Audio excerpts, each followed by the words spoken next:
Hello students, in last lecture we have seen reversible process and features of reversible process. In this lecture we have to study 2 points. First is nature of heat and work, and second is sign convention for work and heat, that is W and Q. First we have to see nature of heat and work.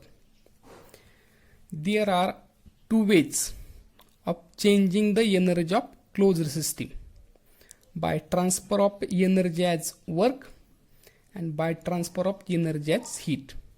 Means what?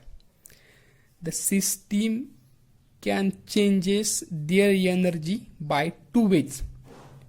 First is this energy is transferred in the form of work, and second is energy is transferred in the form of heat.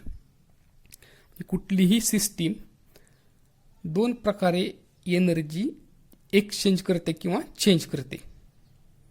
म्हणजे ती energy एकतर वर्कच्या फॉर्ममध्ये transfer होते किंवा जी energy असेल सिस्टीमची ती energy हीटच्या फॉर्ममध्ये ट्रान्सफर होते. म्हणजे सिस्टीमची एनर्जी दोन फॉर्ममध्ये आपण चेंज करू शकतो किंवा एक्सचेंज होऊ शकते. एक वर्क आणि दुसरा असेल heat. First we have to see nature of work. In mechanics work is defined as energy by which body is moved or displaced through a distance d by the application of force. मेकॅनिक्समध्ये आपल्याला एखादं work करायचं असेल, for example हा pen आहे, pen उचलून आपल्याला बाजूला ठेवायचे. पेन एका ठिकाणून दुसऱ्या ठिकाणी ठेवायला म्हणजे काय झालंय? वर्क झालंय. मग हे वर्क करण्यासाठी आपल्याला काय करावं लागणार आहे? ह्या पेनला काहीतरी फोर्स अप्लाय करावा लागतो, आणि तो फोर्स अप्लाय करून हा पेन पर्टिक्युलर डिस्टन्सपर्यंत आपण मूव्ह केला तर आपण म्हणू शकतो की वर्क झालेला आहे. हे मेकॅनिकल वर्क झालं. किंवा दुसरं एक्झाम्पल, चेअर आहे. चेअर एका ठिकाणून आपल्या दुसऱ्या ठिकाणी ठेवायचं आहे. मग ती चेअर उचलताना आपण त्या चेअरवरती काहीतरी फोर्स अप्लाय करतोय, आणि तो फोर्स अप्लाय करून आपण पर्टिक्युलर डिस्टन्सपर्यंत चेअर नेतोय, आणि ते डिस्टन्स पार केल्यानंतर आपण म्हणू शकतो की काहीतरी वर्क झालेलं आहे. हे वर्क म्हणजे कुठलं असेल? Mechanical work.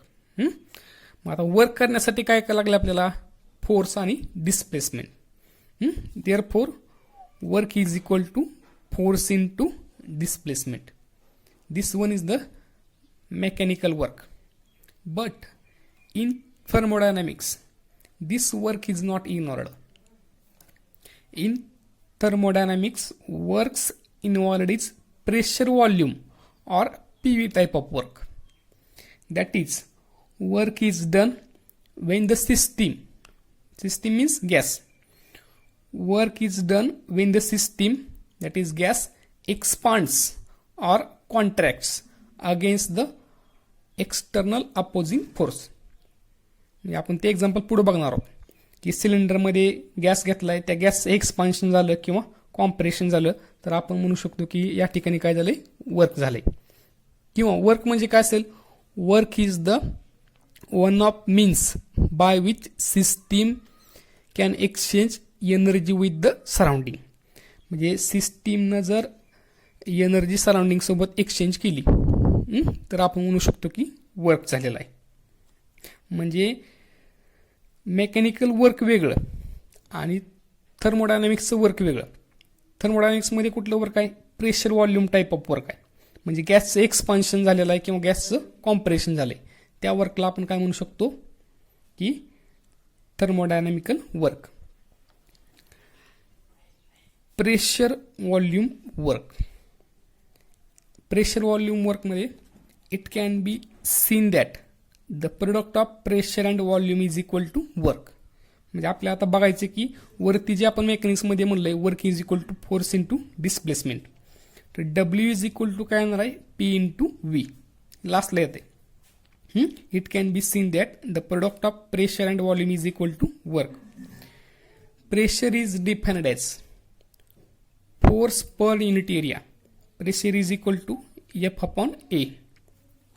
If D is the distance, then area A is equal to T square and volume V is equal to D cube. Then pressure into volume is equal to, for pressure we have to know pressure is equal to force upon area into volume. Force as it is, area is equal to D square and volume is equal to D cube. D square and from D cube, D square cancels, remaining D. Force into displacement. Therefore, PV is equal to W. Means W is equal to PV. It can be seen that the product of pressure and volume is equal to work. Understand? To understand pressure volume work, we have to consider two chemical reactions. To understand PV work, we have to consider two chemical reactions in a cylinder with frictionless movable piston attached with certain mass on its surface. म्हणजे आपल्याला pressure volume work करण्यासाठी दोन chemical रिॲक्शनचा study करायचा आहे. त्याच्यामध्ये cylinder आहे, त्या सिलेंडरमध्ये दोन केमिकल रिॲक्शन आहेत, वेगवेगळ्या रिॲक्शन आहेत आणि त्या प्रत्येक एक्झाम्पलमध्ये पिस्टन आहे. ते पिस्टन कसं आहे, फ्रिक्शनलेस आहे, मुवेबल आहे, म्हणजे ते पिस्टन अप डाऊन होऊ शकते आणि त्याच्यावरती आपण मास ठेवलेला आहे. समजते? First example, decomposition of H2O2. Decomposition means break. Consider the chemical reaction. H2O2 liquid, it gives H2O liquid plus O2 gas. This one is before reaction, this is after reaction. In this container, we have to take an H2O2 liquid. After completion of reaction, this H2O2 is converted into H2O liquid and oxygen gas. The gas produced in the above reaction pushes the piston upward. Means after completion of reaction, the oxygen gas is produced, and due to the pressure of oxygen gas, the piston moves in upward direction. Therefore, mass of the piston is raised. Therefore, mass of the piston is raised to the surrounding. काय झालेलं आहे, H2O2 liquid आपण घेतलेलं आहे, हे before reaction आहे. हे piston आहे, पिस्टनच्या वरती मास ठेवलंय, त्याच्यामध्ये H2O2 लिक्विड घेतलंय. ज्यावेळेस रिॲक्शन कंप्लीट होणार आहे, या लिक्विडचं कन्वर्जन H2 लिक्विड आणि ऑक्सिजन गॅसमध्ये होते आणि गॅस फॉर्मेशनमुळे काय होतंय, हे पिस्टन गॅसच्या प्रेशरमुळे, ऑक्सिजन गॅसच्या प्रेशरमुळे पिस्टन काय होतंय, अपवर्ड डायरेक्शनला जाते आणि अपवर्ड डायरेक्शनला गेल्यामुळे काय होणार आहे, तर त्या पिस्टनची हाईट वाढणार आहे. म्हणजे इथं काय झालेलं आहे, एक्सपान्शन झालंय.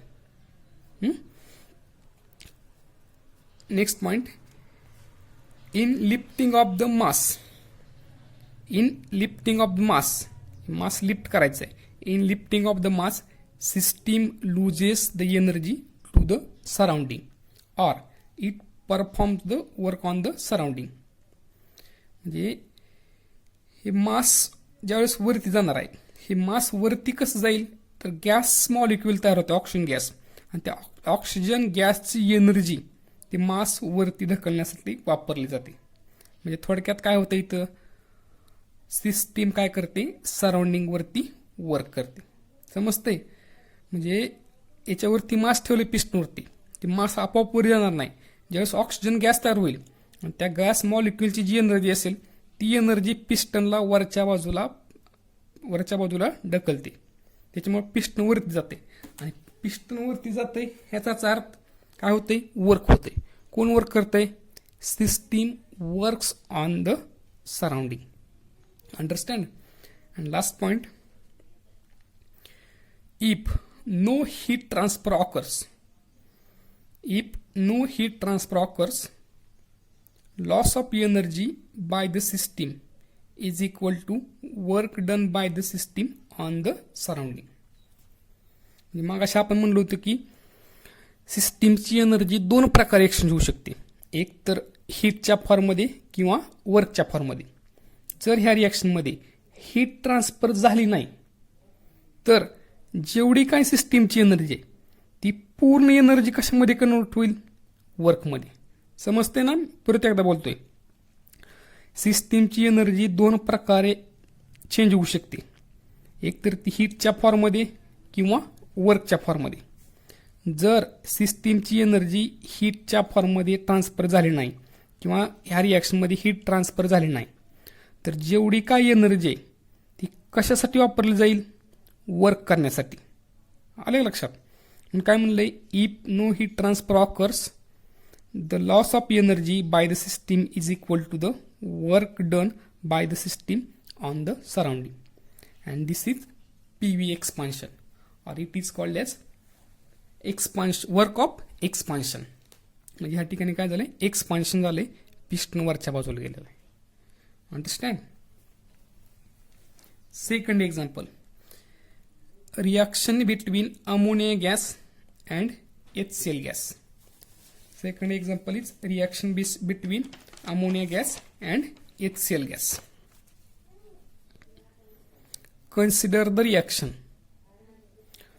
Ammonia gas plus HCl gas, it gives NH4Cl solid, ammonium chloride solid. म्हणजे दोन्ही गॅसचं कन्वर्जन कशामध्ये होतंय, सॉलिडमध्ये होतंय. हे बिफोर रिॲक्शन आहे, आफ्टर रिॲक्शन आहे. बिफोर रिॲक्शन काय असणार आहे, अमोनिया गॅस आणि HCl गॅस आहे. या दोघांचं कन्वर्जन कशामध्ये होते, NH4Cl सॉलिडमध्ये. आणि दोन्ही गॅसचं कन्वर्जन सॉलिडमध्ये झाल्यामुळं कॉमन सेन्सची गोष्ट आहे, काय होणार आहे, पिस्टन कुठे येईल, डाऊनवर्ड साईडला. आणि पिस्टन डाऊनवर्ड साईडला आल्यामुळं जे मास आहे त्या मासच्या हाईट काय होणार आहे, डिक्रीज होते. As the reaction progresses, as the reaction progresses the volume decreases because the gases are consumed in this reaction, that is gases are converted into the solid. गॅसेसचं कन्वर्जन सॉलिडमध्ये झाल्यामुळं व्हॉल्यूम काय होतंय, decrease होते. Due to which the piston moves down and height of the mass decreases as shown in below figure. मग अशी बोलल्याप्रमाणे कळाले, ammonia gas आणि HCl गॅसचं कन्वर्जन कशामध्ये झालंय, NH4Cl सॉलिड. आणि गॅसेसचं कन्वर्जन सॉलिडमुळे झाल्यामुळं व्हॉल्यूम काय होते, डिक्रीज. आणि व्हॉल्यूम डिक्रीज झाल्यामुळे पिस्टन कुठे येते, खालच्या बाजूला. In this process the surrounding loses energy to the system. In this process, surrounding loses energy to the system and perform work on the system. म्हणजे आता वर्क कशावरती होतंय, तर सिस्टीमवरती. आणि सिस्टीमची एनर्जी काय होणार आहे, वाढणार आहे. सिस्टीममध्ये मधलं जे मॅटर असणार तो काय झाला, सिस्टीम. कारण की आता मध्ये जो गॅस आहे तो गॅस काय होतोय, कॉम्प्रेस. म्हणजे सिस्टीमची एनर्जी काय होते, वाढते. म्हणजे वर्क कशावरती वाले, सिस्टीमवरती. In the process, the surrounding loses energy to the system and performs work on the system. If no heat transfer occurs, work done by the surrounding is equal to gain in energy by the system. मग अशी म्हणल्याप्रमाणेच आता इथं कुठलं work असेल, work of compression. म्हणजे ह्या दोन्ही गॅसचं कन्वर्जन कशामध्ये होणार आहे, सॉलिडमध्ये. त्यामुळे आपोआप पिस्टन कुठे येते, खालच्या साईडला. त्याच्यामुळे काय होणार आहे, कॉम्प्रेशन. आणि कॉम्प्रेशन झाल्यामुळं वर्क कशावरती व्हायला लागले, सिस्टीमवरती. वर्क कोण करते, सराउंडिंग करते. Therefore work is done on the system bye the surrounding. आणि मग अशी म्हणल्याप्रमाणे जर हीट ट्रान्सफर झाली नाही हे रिॲक्शनमध्ये, जर हीट ट्रान्सफर झाली नाही तर जेवढं काय वर्क असेल सराउंडिंग केलेलं, त्या वर्कची एनर्जी कोण घेणार आहे, सिस्टीम घेणार आहे. येतं का लक्षात. म्हणजे इथं ह्या एक्झाम्पलमध्ये हीट जर ट्रान्सफर झालं नाही बाहेर सराउंडिंगकडं, जेवढी काही एनर्जी आहे ती एनर्जी जर सिस्टीमने ॲब्झॉर्व केली, पुन्हा कोण करते, सिस्टीम ॲब्झॉर्व, तर सराउंडिंगकडून. म्हणून काय म्हणले, if no heat transfer occurs work done by the surrounding is equal to gain in energy by the system. म्हणजे ज्यावेळेस कॉम्प्रेशन होणार आहे, कॉम्प्रेशन कशामुळे होते तर सराउंडिंगमुळे होते. सराउंडिंगमुळं काय होणार, त्याची एनर्जी वाढणार आहे. कुणाची एनर्जी वाढते, सिस्टीमची. वर्क कोण करायलंय, सराउंडिंग करते. आणि सराउंडिंग वर्क जेवढं केलंय तेवढी एनर्जी ऑब्झर्व कोण करते, सिस्टीम करते. Understand, this is PV work. Therefore, work is referred or refers to way by which system exchange energy with the surrounding, or work is one of the means by which system can exchange energy with the surrounding. Work काय असणार आहे, work एक form आहे. तर काय होणार, तिथं system energy काय करते, सराउंडिंग सोबत एक्सचेंज करते. मग तिथं वर्क ऑफ एक्सपान्शन होऊ शकते किंवा वर्क ऑफ कॉम्प्रेशन होऊ शकते. Understand. Next point, nature of heat, that is Q. Heat is a form of energy by which system can exchange energy with the surrounding. म्हणजे heat हा पण काही एनर्जीचा एक फॉर्म आहे आणि तो काय करतोय, एनर्जी एक्सचेंज करतोय. कुणासोबत, सराउंडिंग सोबत. म्हणजे सुरुवातीला म्हणल्याप्रमाणे सिस्टीम आपली स्वतःची एनर्जी दोन प्रकारे एक्सचेंज करू शकते. एक तर ती वर्कच्या फॉर्ममध्ये किंवा हीटच्या फॉर्ममध्ये. म्हणजे वर्कचा आपण बघितलेला आहे. आता नेचर ऑफ हीटमध्ये परत एकदा सांगतोय, heat is a form of energy by which system can exchange energy with the surrounding. म्हणजे हीट हा एनर्जीचा एक फॉर्म आहे आणि तो काय करतोय, एनर्जी एक्सचेंज करतोय. कोणासोबत, सिस्टीम आणि सराउंडिंगमध्ये.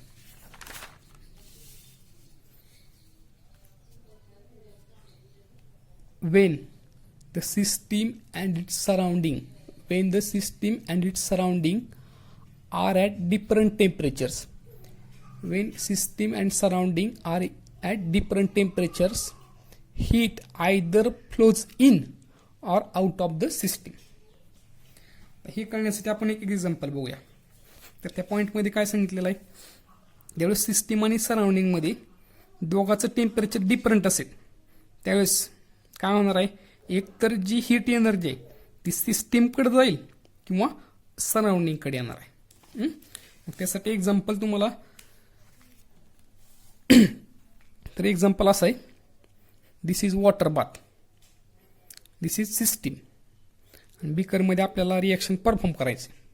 फर्स्ट केस आहे, आपण एक्झोथर्मिक रिॲक्शन परफॉर्म करतोय. मग सुरुवातीला टेम्परेचर समजा दोघांचंही टेम्परेचर म्हणजे वॉटर बाथचं पण आणि मधल्या सिस्टीमचं पण टेम्परेचर किती आहे, 25 डिग्री सेल्सिअस. मग याच्यामध्ये आपण एक एक्झाम्पल कुठलं घेतोय तर एक्झोथर्मिक. एक्झोथर्मिक रिॲक्शनमध्ये काय होते, हीट काय होते, इव्हल होते. मग रिॲक्शन परफॉर्म केल्यानंतर सिस्टीमचं टेम्परेचर काय होणार आहे, वाढणार आहे. म्हणजे जे काय टेम्परेचर 25 होतं ते काय होते, इन्क्रीज होते. म्हणजे पूर्ण सिस्टीमची हीट एनर्जी काय होते, वाढते. आता हीट कशी फ्लो होणार आहे, ही तर टेम्परेचर समजा आपण अज्युम केले की एक्झोथर्मिक रिॲक्शन आहे, टेम्परेचर किती झालं याचं 50 डिग्री सेल्सिअस आणि बाहेरचं टेम्परेचर किती असणार आहे, 25 डिग्री सेल्सिअस. आता हीट कुठं फ्लो होईल, सिस्टीमकडं का सराउंडिंगकडं. तर थर्मोडायनॅमिक्समध्ये एक गोष्ट लक्षात ठेवायची, heat always flow from high temperature to low temperature. Heat always कशी फ्लो होते, हाय टेम्परेचरकडून लो टेम्परेचरकडं. त्याच्यामुळं जी हीट एनर्जी तयार होते, कारण की एक्झोथर्मिक रिॲक्शन आहे म्हणजे हीट एनर्जी काय होते, इव्हॉल्व होते, वाढते. मग सिस्टीमची हीट एनर्जी कुठे ट्रान्सफर होणार आहे, वॉटर बाथकडे. आणि वॉटर बाथकडे ट्रान्सफर झाल्यामुळे वॉटर बाथचं टेम्परेचर काय होते, वाढते. बरोबर आहे. म्हणजे आपण मगाशी म्हणल्याप्रमाणे सिस्टीम आणि सराउंडिंगच्या टेम्परेचरमध्ये जर फरक असेल तर हीट एनर्जी काय होते, ट्रान्सफर होते. कुठं, एकतर ते सिस्टीममध्ये येते किंवा सराउंडिंगमध्ये.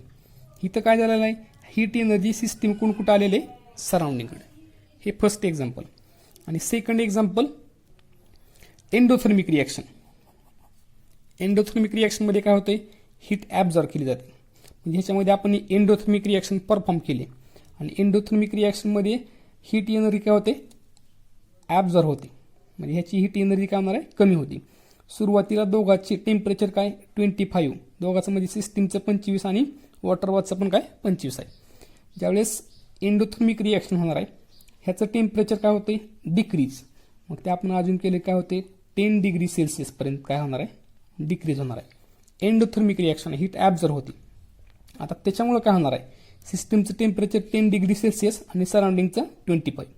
आता हीट कशी फ्लो होईल from surrounding to system. Second एक्झाम्पलमध्ये हीट कशी फ्लो होणार आहे surrounding to system.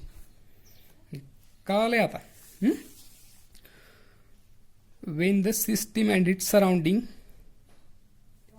R at different temperature heat either flows in or out of the system. Understand? And last point is sign conventions of work and heat. It is W and Q. Sometimes for heat small q is also used. Here capital Q is used. The energy changes for the system are considered as heat transfer. The energy changes for the system are considered as the heat transfer.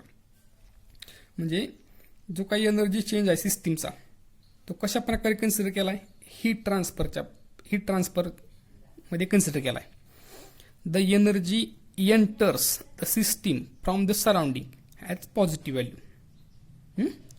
हे कळतंय म्हणजे कुठलीही energy सराउंडिंगकडून सिस्टीमकडे येत असेल ही system आहे तर त्याची energy काय होणार आहे वाढणार आहे. While the energy leave the system and flows to the surrounding has negative value. म्हणजे अशी कोणती एनर्जी किंवा जी काही एनर्जी सिस्टीमकडून सराउंडिंगकडे जाते किंवा सराउंडिंगकडे फ्लो होते त्याची व्हॅल्यू काय असेल निगेटिव्ह असेल. म्हणजे एक्झाम्पल आता मी बोलतोय मी म्हणजे काय झाली सिस्टीम झाले मी बोलते म्हणजे माझी एनर्जी काय होते कमी होते. मग सिस्टीमची एनर्जी कमी व्हायला लागली पण ती एनर्जी कुठं चालली सराउंडिंगकडे. मग आता माझी एनर्जी वाढणार आहे का कमी होणार आहे माझी काही जी काही एनर्जी असेल मी बोलल्यामुळे काय होते कमी होते. बरोबर आहे का म्हणजे सिस्टीमची एनर्जी काय होणार आहे कमी होते आणि सिस्टीमची एनर्जी जर कमी होत असेल तर व्हॅल्यू काय होणार आहे निगेटिव्ह. म्हणजे सेकंड पॉईंट काय आला while the energy leaves the system म्हणजे माझ्याकडून एनर्जी चालली आहे कुठं चालली आहे सराउंडिंगला हॅज द निगेटिव्ह व्हॅल्यू. बरोबर आहे. आणि समजा मी जेवण केलं किंवा काहीतरी खाल्लं आता खाल्ल्यामुळं काय होणार आहे माझी एनर्जी वाढणार आहे. बरोबर आहे का. मग आता मी काहीतरी जेवण करतोय किंवा काहीतरी खातोय ह्याचा माझी पहिली जी एनर्जी होती त्या एनर्जीमध्ये काय होतंय चेंज होतंय. मग माझी एनर्जी कमी होणार का वाढणार आहे तर वाढणार आहे म्हणून ती व्हॅल्यू काय असेल positive. The energy enters to the system from the surrounding has positive value. मग हे एक्झाम्पल आहे. एक्झाम्पलमध्ये हे काय सिस्टीम आहे हे बाहेरचा पार्ट पूर्ण काय असणार आहे सराउंडिंग आहे. आपल्याला साइन कन्व्हेन्शन बघायचे. साइन कन्व्हेन्शनमध्ये वर्क आणि क्यू कधी पॉझिटिव्ह आणि कधी निगेटिव्ह असेल. तर आता ज्यावेळेस आत्ता बोलल्याप्रमाणे सिस्टीमनं जर हीट ॲब्झॉर्ब केली आता सिस्टीमकडे हीट येईल आहे ह्याचा सिस्टीमची एनर्जी काय होणार आहे वाढणार आहे. म्हणजे व्हॅल्यू काय असणार आहे पॉझिटिव्ह. वरती म्हणलं ना the any energy enters to the system from the surrounding has positive value. आता इथं सिस्टीम हीट ॲब्झॉर्ब करते म्हणजे व्हॅल्यू काय असणार आहे पॉझिटिव्ह.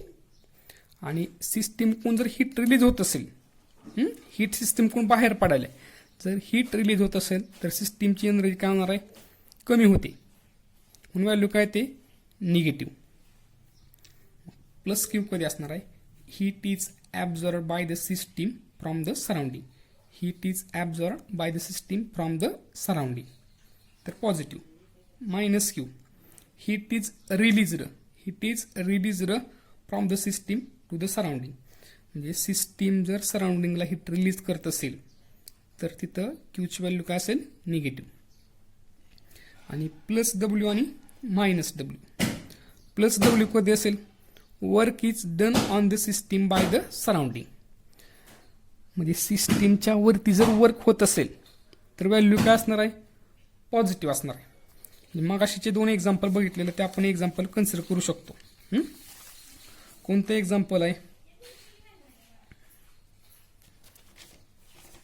एकच मिनिट. हे एक्झाम्पल आहे. आता इथं अमोनिया गॅस आणि HCl गॅसचं कन्व्हर्जन कशामध्ये होत आहे, सॉलिडमध्ये. त्याच्यामुळे सराउंडिंगची एनर्जी काय होते, कमी होते. आणि कुणाची एनर्जी वाढणार आहे, सिस्टीमची. पिस्टन खालच्या बाजूला लागलंय, ह्याचा अर्थ वर्क कोणी केलंय, सराउंडिंगनं सिस्टीमवरती केलेलं आहे. मग सराउंडिंगनं सिस्टीमवरती जर वर्क केलं तर व्हॅल्यू काय असणार आहे, पॉझिटिव्ह असणार आहे. इथं वर्क कुठं झालंय, ऑन द सिस्टीम, सिस्टीमच्या वरती वर्क झालेला आहे. इथं काय असेल मग, प्लस डब्ल्यू या म्हणजे ऑन द सिस्टीम झालेला आहे. आणि जर सिस्टीमने वर्क केलं असेल तर डब्ल्यूची व्हॅल्यू काय येणार आहे, मायनस येणार आहे. मग त्याचं एक्झाम्पल कुठलं आहे, तर हे पहिलं डिकम्पोजिशन ऑफ H2O2. ही तर सिस्टीमची एनर्जी कमी होते, बरोबर आहे का. का कमी होते, तर हे पिस्टन मूव्ह करण्यासाठी एनर्जी वापरली जाते आणि पिस्टन वरच्या बाजूला मूव्ह होते, बरोबर आहे का. त्याच्यामुळे सिस्टीमची एनर्जी काय होते, कमी होते. आणि वर्क काय होणार आहे, मग वर्कची व्हॅल्यू काय असेल, निगेटिव्ह. आणि वर्क कुठलं आहे, एक्सपान्शनचं का कॉम्प्रेशनचं, तर एक्सपान्शनचं. म्हणजे ज्यावेळेस सिस्टीम वर्क करते सराउंडिंगवरती तिची स्वतःची एनर्जी कमी होणार ना, म्हणून डब्ल्यू काय येते, निगेटिव्ह. मग plus W, work is done on the system bye the surrounding. W plus कधी असणार आहे, work is done on the system bye the surrounding. Minus W कधी असेल, work is done by the system on the surrounding. Understand, okay.